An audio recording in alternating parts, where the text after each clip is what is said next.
have participated in recruiting for MLT for many, many years. After MLT, I started full-time with Procter & Gamble, working in sales.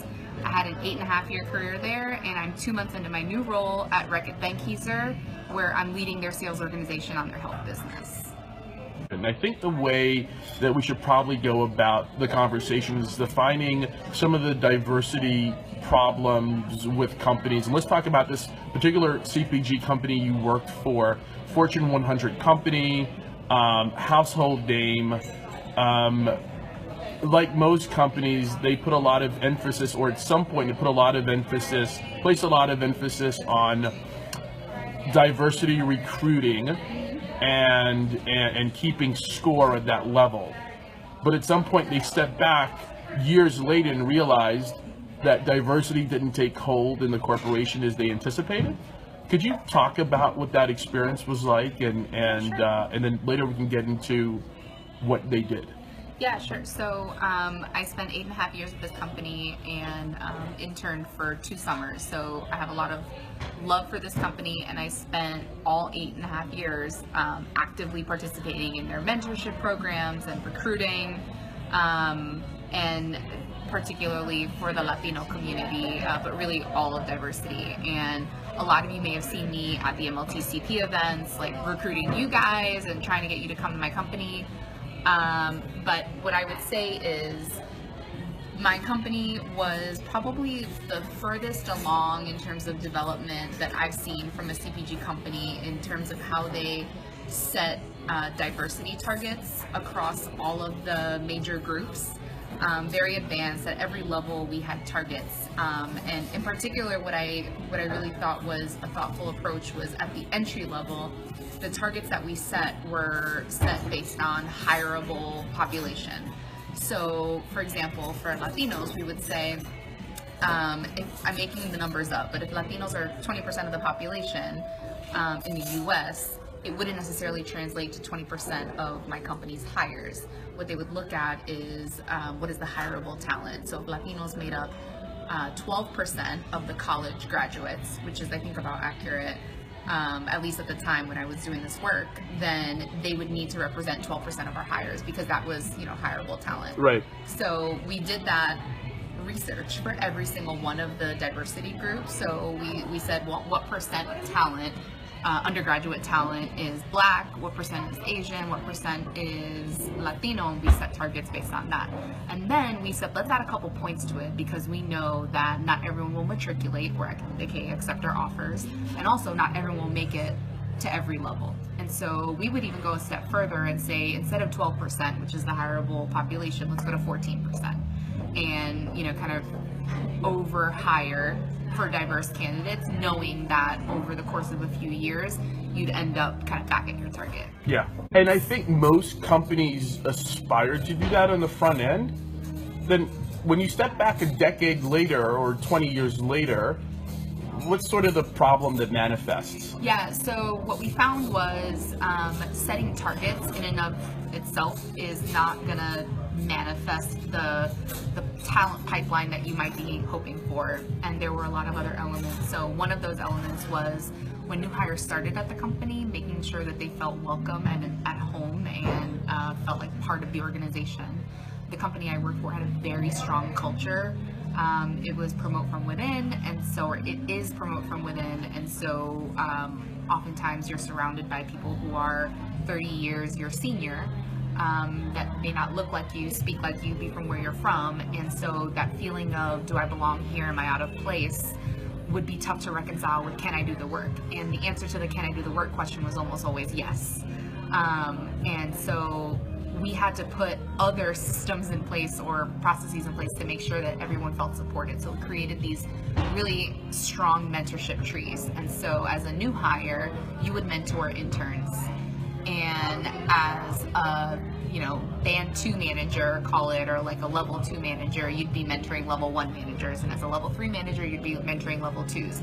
And you would basically, at a minimum, quarterly, be engaging with these people, trying to catch any gaps in comfort with the role. So, do you like your manager? Are you feeling supported? Do you feel like you have what you need to be successful? And if not, we can make these interventions earlier and in cases where it wasn't a good fit, like gracefully make those exits versus, you know, elongating a process that didn't need to happen. So the mentorship tree was one. And again, like that's phenomenal work that most organizations wouldn't do, but that still wasn't enough.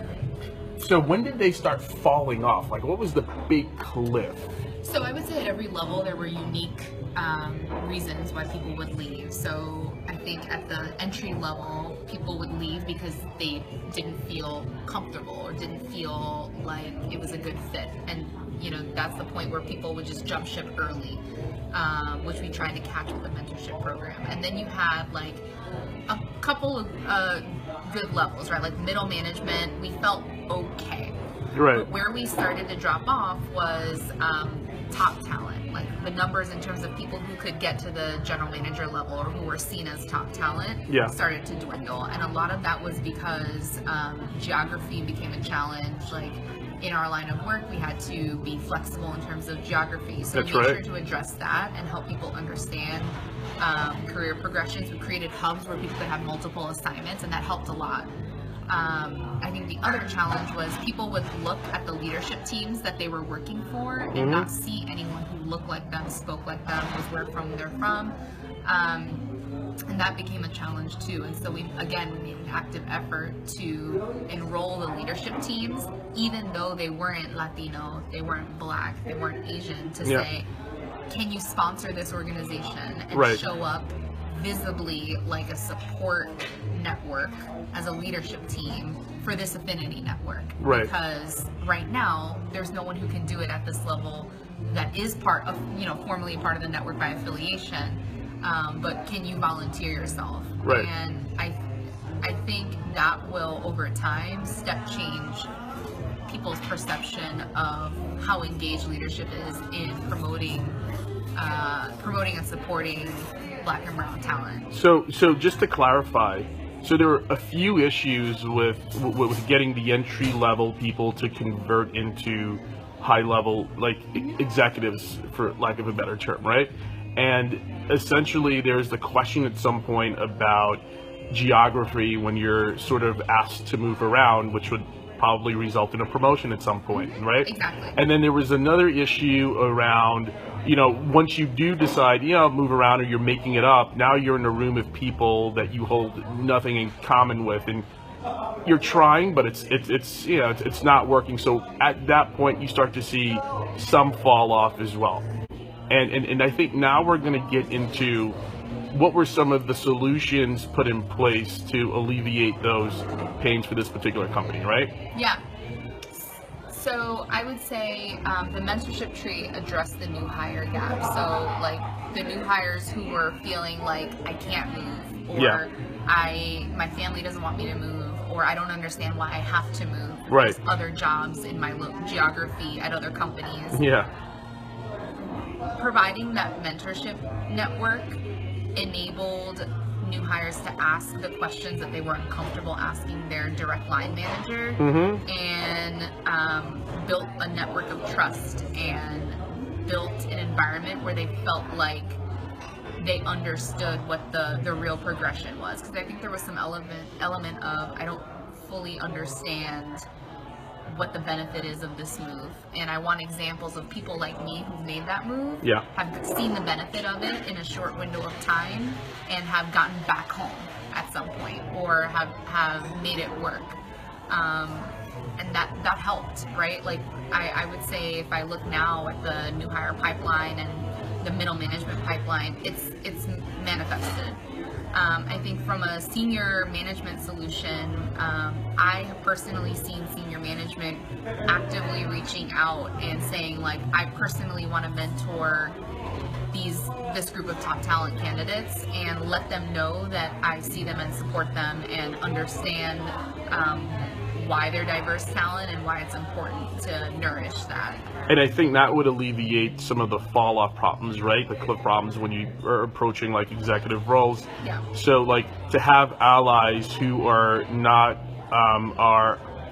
representative of an underrepresented minority be part of these ethnic groups internally, and to support to show support and guidance? I would even go a step further. I wouldn't even say ally because it implies, like ally, like a passive activity. I would say sponsor, because these people who have inserted themselves as like help for the organization have actively campaigned on behalf of people who are part of the affinity networks, or have actively campaigned among their leadership team for the importance of diversity. And so like when people who are not within an affinity group acknowledge the group and acknowledge the intersectionality, so like I'm a woman and I'm Black, or I'm a woman and I am also gay and I am also Asian, like there's all these layers, and when people openly talk about them at a leadership level, it cascades down through the organization and makes it okay to bring your full self to work. And I think that makes a very big difference no matter what organization you're in, because when people feel like they have to shield part of themselves from their professional life, that discomfort creeps in over time. And bringing your full self to work is a really important part of feeling accepted and performing at your best. And also, it's just good business to encourage people to do that, because if you think about the makeup of, as a consumer products company, your consumers, if your leadership doesn't reflect that, you are gonna struggle to bring those consumer insights to life, because you literally don't have anyone who is living that lifestyle and providing the insight and reflecting what your consumers reflect, or the population that your consumers are.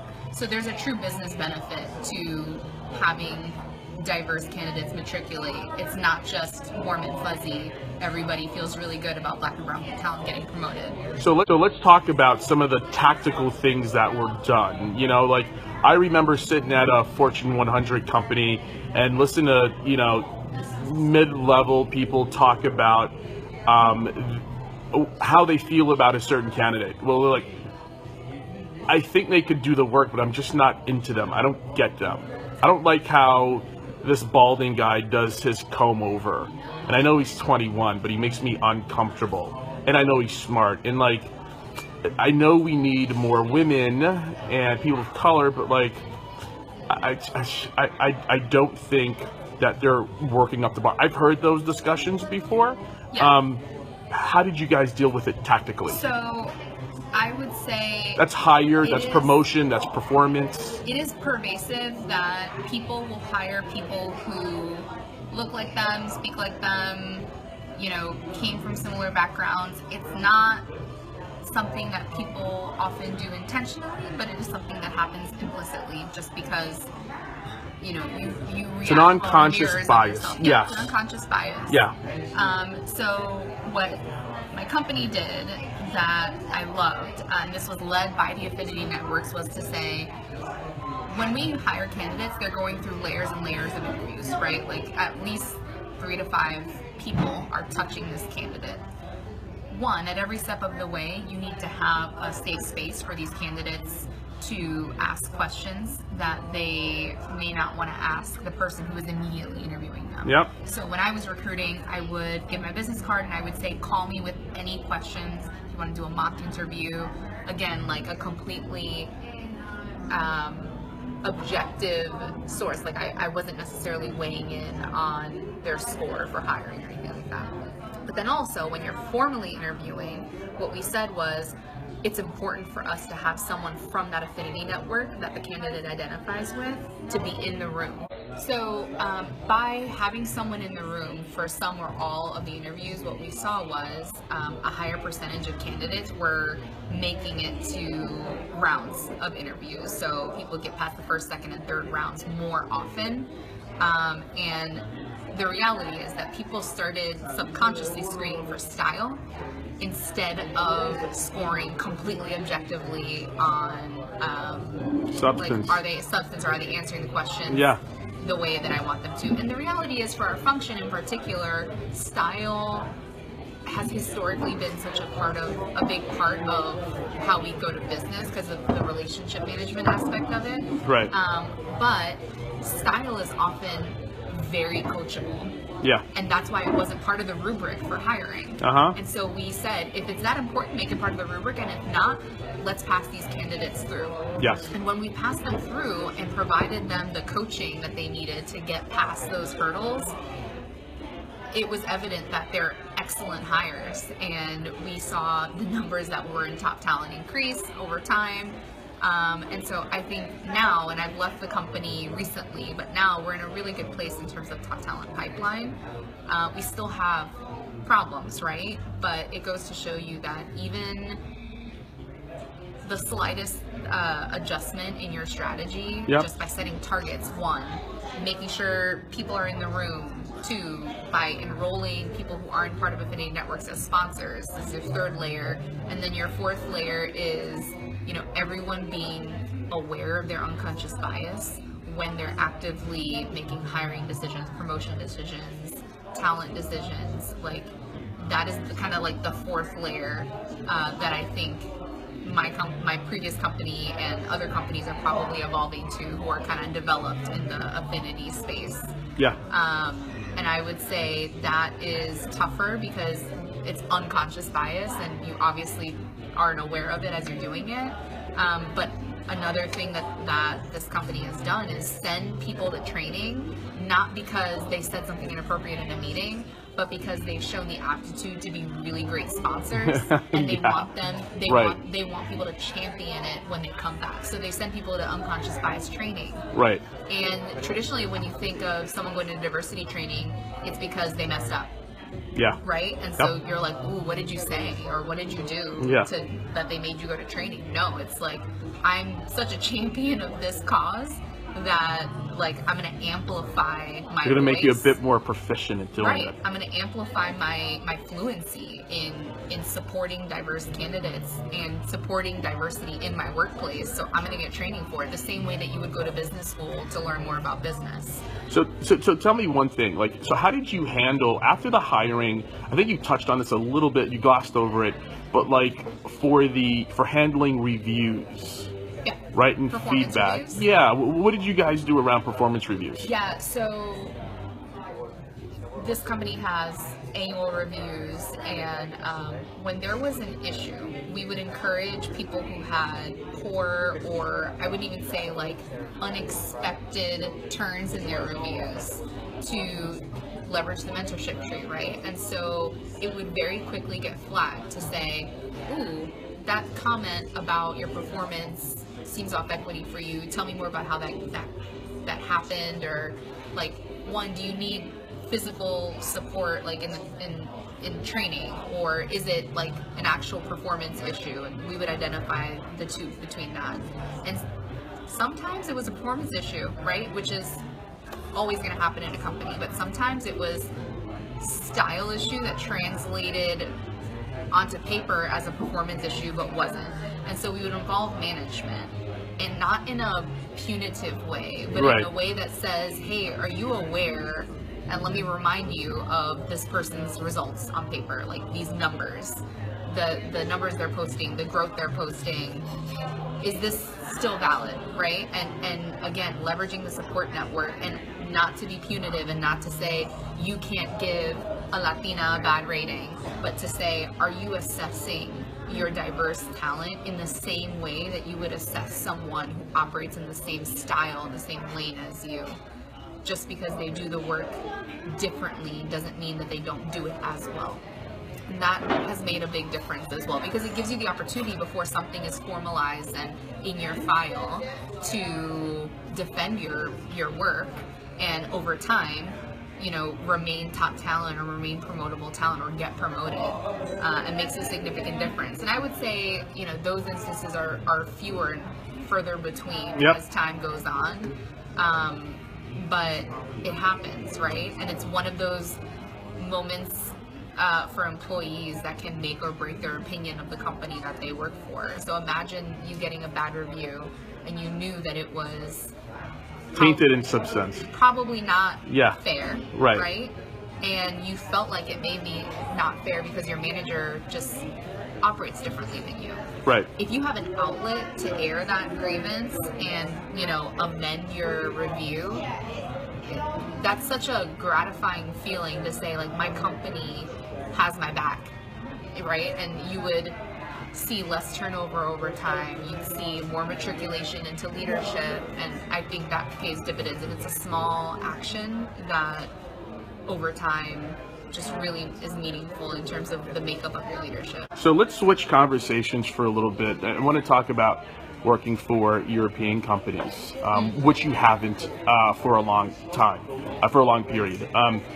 Before we get into that, talk about like the role you had at your previous company, your management expertise, and what you're doing now specifically. Yeah, so my previous company, I was a sales manager, and I actually worked for quite a few women and had a really strong network of diverse leaders around me and supporting me. And when I went to this new company, it was a choice I made because of the opportunity in terms of promotion, in terms of, finances, and just responsibility and stretching new muscles and growing. It's a smaller company, more nimble, a little bit more entrepreneurial. What do you think are some of the diversity challenges for companies that are European?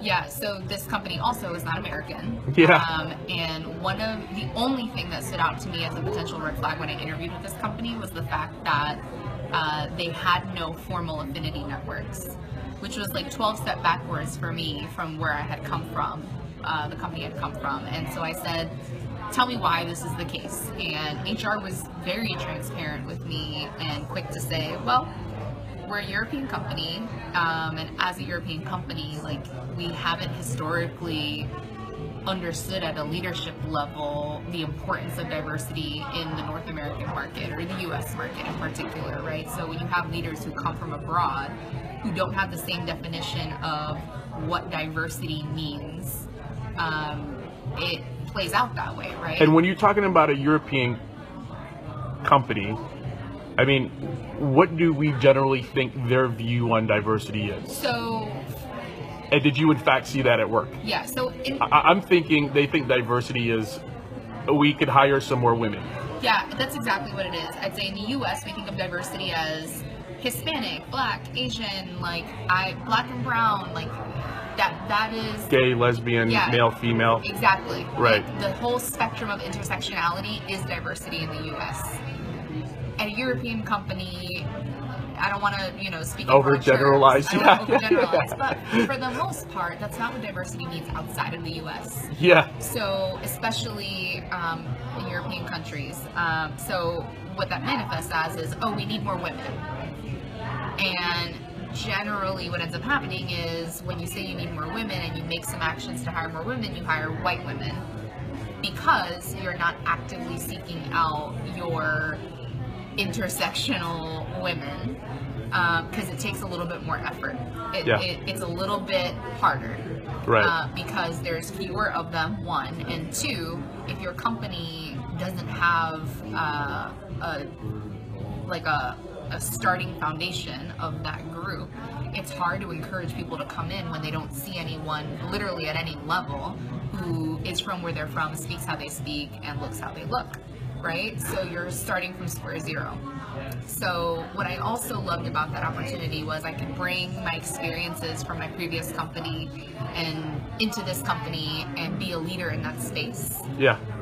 So I'm looking forward to doing that. So there's one thing to talk about problems all the time, but what I loved about our initial discussion was not only a discussion about problems, you actually had good solutions. Yeah. So in terms of like, no matter where your company is on the spectrum of like advancing diverse candidates, I would say you will never be perfect. Like, unless your company is 50% women, 50% men, and then like each percentage of hireable candidates, which I personally haven't seen in Fortune 500 companies up to now, right? Yeah. Then you've got work to do. And so there was still a lot of work to do at my previous company, even though they had all these amazing resources put into hiring and matriculating diverse candidates.